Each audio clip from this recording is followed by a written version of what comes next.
I definitely should buy a teleprompter. Sorry, guys. Hi, guys. Welcome back to my channel. Hope you guys are doing great. I do want to give a disclaimer. For this video, like, I wrote a script, like a really big script, because it is a spoiler review. I really want to remember what it is that I want to touch upon and make sure that my thoughts are a little bit more in line.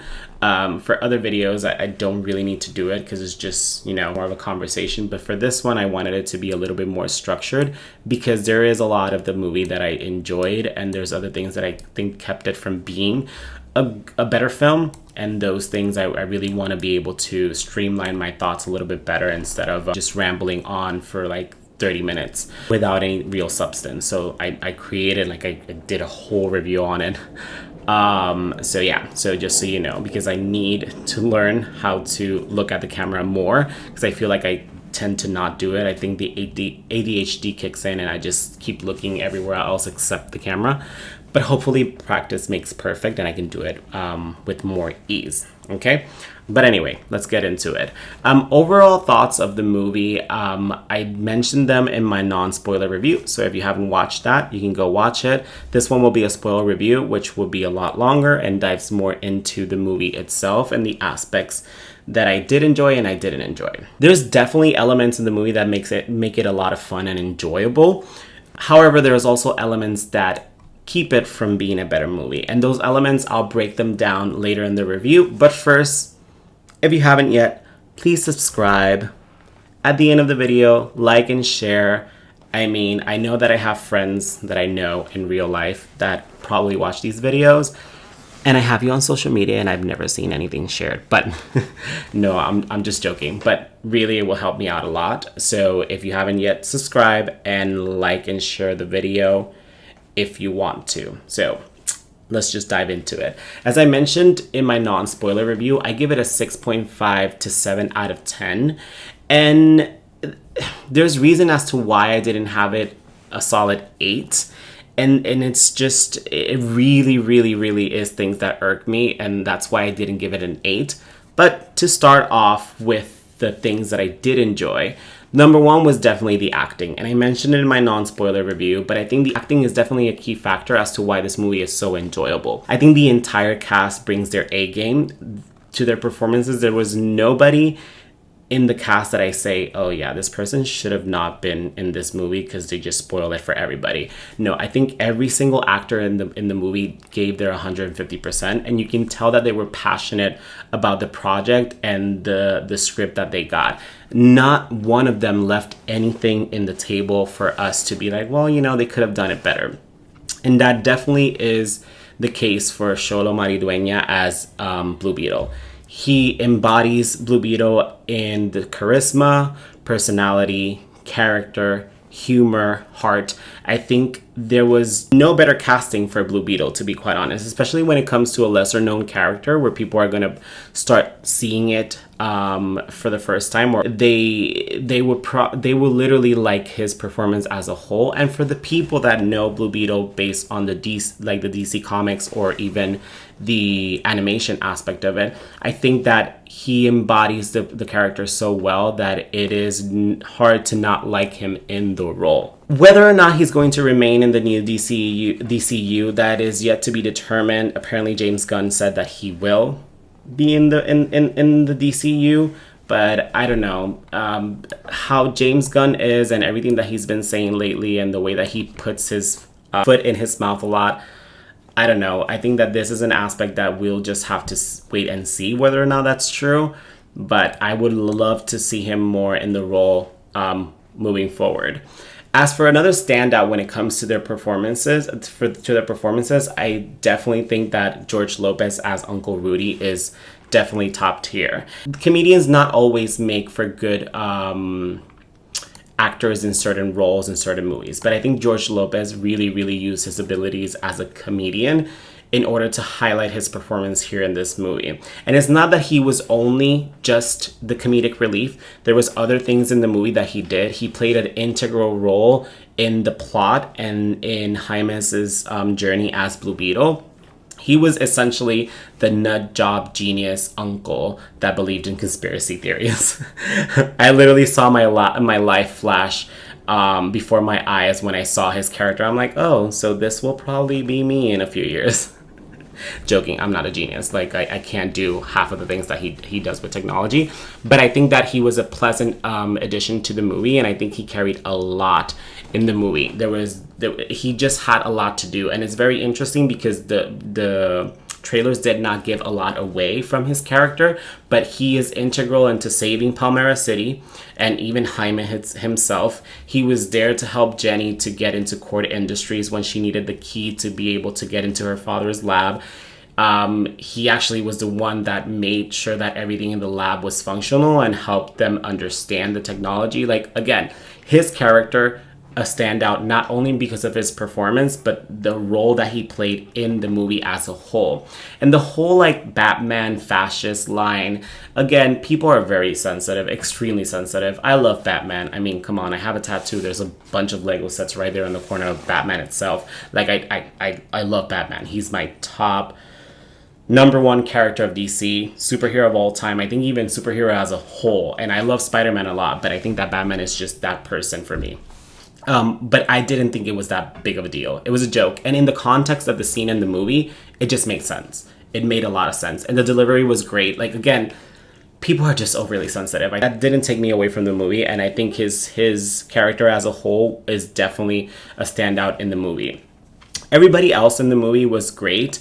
I definitely think that the family dynamic, the family as a whole, the acting of the family, it was just great. And I'll touch upon that a little bit more later on because that is also a key aspect as to why I think the movie worked out so well.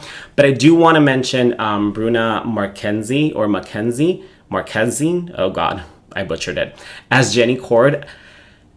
She really worked for me as the love interest of Jaime Reyes, like extremely well. Like, it was well written. It was well executed. There was nothing in her performance that was like, damn, I do not like this. And the reason why is because Hollywood has this tendency of writing strong, powerful women in a way that it becomes stale and just monotone, right?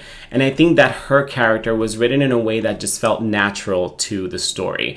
She was strong, she was independent, but she wasn't demeaning or degrading her male counterpart. She was there to complement him, and he was there to complement her. And I think that that's how you write a female actor. That's how you would write a strong female character. I think nowadays, the chemistry between actors that are love interests, the woman tends to be a little bit overbearing and a little bit more like punching down at the men instead of being there to support. And again, it's not that women can only support, but when you have love interests, it's supposed to be complementary. These two characters should complement each other. And I think that she definitely embodied that. She was an amazing choice for him as the leading lady and the love interest. And also apparently word around Tinseltown is that they're dating, so that probably helped out with the chemistry. But I think that all throughout there was nothing that felt unnatural between their chemistry or their bond. I think it actually was done and executed beautifully. As I mentioned prior to it, the family dynamic is also another part of the movie that I think really helped the movie out a lot. We have seen family dynamics before in superhero films, and the one that most notable for me, at least, is The Incredibles. I love The Incredibles. I think The Incredibles is one of the best Pixar animated movies of all time. It's just that amazing.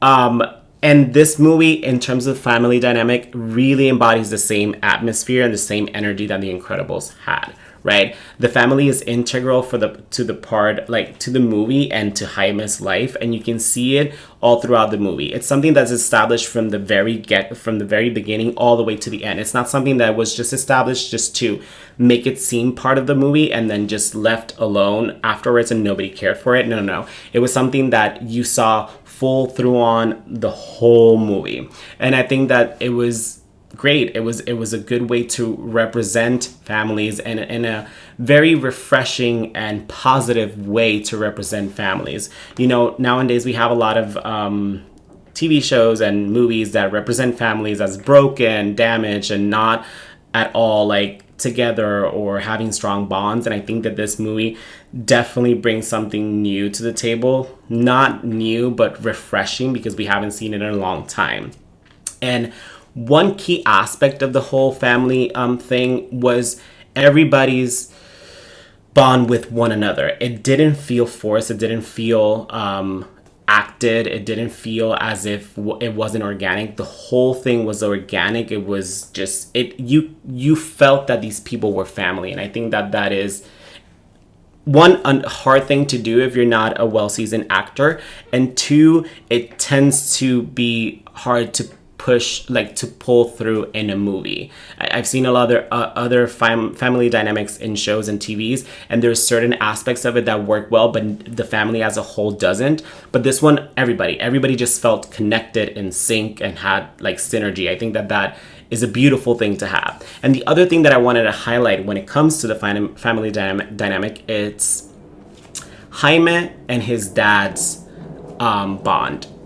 Damien Alcazar as Alberto Reyes is amazing. And the reason why I say this is because we haven't seen a father-son dynamic in theaters, at least that I can remember, done so beautifully as this one.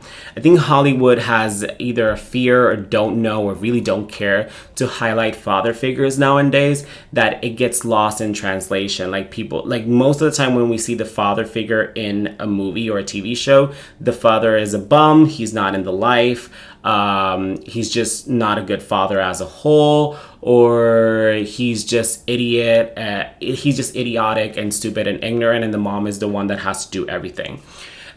So I think it's a beautiful, beautiful thing to have that the father and the son dynamic of these two characters was done so well. Like, it was done extremely well. Their bond and the way that they talk to one another, then the way that they approach each other, the way that his father would view his son and tell him like not to worry about something because he wanted what was best for his life and not to worry about what's happening with the family financially wise and all that. That's a beautiful thing to have. It's very rare, and I think that it even makes it more fulfilling when you see that at one point in the movie his dad dies. It just makes it more real because you feel that bond between them. You feel how close they are, and all of a sudden that gets ripped away from his life, like from Jaime's life. It does create a good character arc for him, you know. It's that type of moment in his life that is like, damn, like I lost of the figure of my life that I found most important because of this, and I don't know how I'm going to deal with it, right? And it also is a testament of the family's bond itself, because when that happens, the grandma's like, he died, and while it hurts and we all need to mourn and cry, we'll leave that for later on, because right now our first priority is to save Jaime, and after that we can cry. I think that is also a testament of this family's bond and the strength of their family, and how they're able to hold each other together and just help each other out in any obstacle. It's beautiful. I think that scene was beautifully done. That scene and the scene at the end when towards the end, when Jaime is able to look at his father's soul because he's crossing, and his father's saying like, well, you know, now I know what my purpose is, or what my purpose was the whole time. It was me being here at this exact moment for you. That touches the heartstrings. And I think that is what these scenes are, the moments and when the movie is just right up here as amazing as it can be. Now, those are the things that I think that the movie does great and amazing, and I think that helped out the movie a lot into making it as enjoyable as I found it. However, it does not mean that the movie is perfect, and it does not mean that the movie doesn't have flaws, because it does. For one, the script. The script needed a lot more polishing, and the reason why I say this is because it boils down to the stakes and the overall aspect of the villains in the movie. While I feel that Susan Sarandon as Victoria Cord is just great as an evil villain, the way that she was handled wasn't the best. And the stakes just weren't there, to be quite honest, at least from my perspective. And let me explain why. So, she essentially wants the Scarab to build a Scarab-like device that she calls the OMAC, to utilize it as weapons that she can sell to the military, right? she has a prototype and she has it attached to Raul Trujillo's character, Conrad Carapax, who's essentially her henchman, right? So the prototype needs a little bit more polishing, and that's why she needs the scarab. So she can just utilize the code of the scarab and put it in the OMAC in order for the OMAC to work the same as the scarab. I know it's a little bit confusing, but just hear me out as to why I'm just mentioning all of this, right? While it is not a new thing to have a tech CEO of a company, right, of a tech company, wanting to create weapons of mass destruction to sell to the military, because I think that's essentially what Iron Man is essentially about, it just seemed unfinished. It seemed unpolished. It seemed as if they didn't know what they were doing and they just rolled with the punches. Because she knew what the scarab was. And Ted Kord, which was her brother, her late brother, he was the original Blue Beetle, right? He created the tech to make himself Blue Beetle because he found the scarab, even though the scarab didn't choose him. But I find it hard to believe that she didn't know that the brother had the scarab. Furthermore, I find it hard to believe that she didn't know that her brother had a lair or a lab in his estate that had all this tech that surrounded the whole scarab. Like, it doesn't make any sense. So she had to know that her brother was Blue Beetle, and she had to know that her brother had some sort of coding or intimate knowledge of the scarab itself, because it's just like your brother and sister, unless you guys never ever talked whatsoever, or that you never visited his house. It just doesn't make any sense. You even had the key to the lab in your lobby for your industry. And I know that a lot of people have argued that, I know that, well, it was never established that she knew, it was established that she didn't know. But I just find that hard to believe. I really do, because if she knew about the scarab and the scarab's existence, then she knew that her brother had it at one point. So how is it that you don't know this? How is it that you're not able to find the information that you need and the code that you need when you had it in your fingertips prior to? It's confusing. And then furthermore, when you considered Conrad Carapax, his arc and the way that he was handled is also confusing, because for one, apparently he was way younger than her, so much so that she's the reason as to why he lost his mother, because she blew up the place. He lost his home because she blew up the place, and then she took him with him. She took him with her. But yet we're led to believe that he never knew about this, that he didn't think about this all around. He had a locket with with the picture of his mom with him, but he never knew what happened. And there's people arguing that, I know that it's oh, she brainwashed him. But there was no indication whatsoever that she did. There was nothing in the movie, no essence of her brainwashing him whatsoever. So it was just a little bit confusing to me that you have her henchman, which hates her essentially because she destroyed him and took away everything from him. We have that. We have the aspect that we're led to believe that he is younger than her when they both look the same age. Even when the flashbacks came and he was a kid, he sees her and she's just the same age that she is in the current day. It's weird. They literally look the same. He even looks older than her, which is even more unbelievable. And then aside, there's a hint of them having some sort of affair, which even makes it a lot weirder. How is it that the main villain, which is her, and her henchman decides to just all out of the blue want to get back at her because he just realizes that she was evil all the time? It just doesn't make any sense. It would make more sense if the henchman didn't have any attachment. He was just doing it based on the fact that he had issues when it came to the military, or that he was, a military person prior to and lost a lot of the things in his life, and she was there to have a promise of, oh, I'm gonna make it better for you. It doesn't make any sense. That doesn't make any sense. And that ultimately is the reason as to why I don't give the movie a bigger score, or at least say that it's a great movie, because that aspect is a big aspect of the movie. Your superhero is as good as your supervillain. That's essentially how it is. They go hand in hand. And if your villain is a little bit lackluster and mundane when it comes to the way that they're handled and their story arc, then your superhero is not going to have that much to hold on to. So I think that is what essentially took me out of the movie. Not to mention the fact that Jaime has a very strict code of not killing, but yet he says to Conrad, I'm not going to kill you, gives him the hand, and then he's okay with Conrad going out of his way and killing Victoria, like not even just killing it, like brutally murdering her, and like unaliving himself as well, like bad, like extremely bad. Like he takes her to the fire, like, so he's okay with that. So he was like, yeah, that's happening before my eyes, and he's just there like this. That makes no sense. Like, that really doesn't make any sense. There's just no consistency whatsoever when it comes to it. And I think that that's what ultimately held the movie down a lot for me. Not to mention the fact that there was a lot of world building, but when it comes to Blue Beetle's power set, there was a lot of confusion. Apparently he can create everything. He's such OP, but then at one point the Scarab had to reboot. For what? Because in the beginning she didn't have to reboot. There was no battery on it. Inconsistencies like these really take me off the movie. And sometimes I can actually just be like, okay, that's fine, it is what it is, and just go with it, because there's a lot of movies that I enjoy that have a lot of inconsistencies, but everything else is just solid that I'm like, I can overlook them. But for this one, like, your villain had to be great, and aside from that, the stakes had to be high. Yes, he lost his father. Yes, he almost thought that he lost his uncle. Like, all of this, yes, that's true, that it was very much present.